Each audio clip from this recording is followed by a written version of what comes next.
পুজোর শপিংগুলো একটু একটু করে রাখাই ভালো, যেহেতু আমি আগেই বলেছি সবসময় এই মানুষটিকে পাশে আমি পাই না। আর এই মানুষটি ছাড়া আমার বাজার যেতেও একদম ভালো লাগে না, কারণ আমি কাঁচা আছি এই জায়গায় একটু দামদার করাতে, যেখানে সে একদম পারফেক্ট। তাই তাকে ছাড়া আমি ইনকমপ্লিট অন্তত এই জায়গাতে। তো আমি আমাদের চুঁচুড়াতেই এখানে একটা জায়গা আছে যেটা হলো হাট।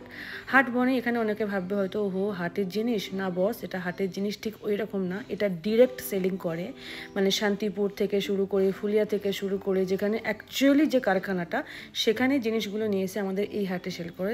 আপনারা দেখলেই বুঝতেই পারবেন যে আচ্ছা আচ্ছা মানুষ কিন্তু এখানে আসে।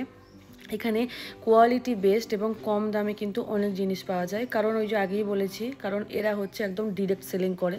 আর এই শাড়িগুলো যখন আমরা মলে দিয়ে দিই না, তখন মনে হয় ওহো মল থেকে নিয়েছে। না বস, আমি এসবের পক্ষপাতিত্ব একদম নয়। যাই হোক, শাড়িগুলো দেখে নেন, ভারী সুন্দর। এটাও একটা দিদির জন্য নিয়েছি, কালারটা দারুণ সুন্দর, মানে এক্সে বার্কার এক কালার।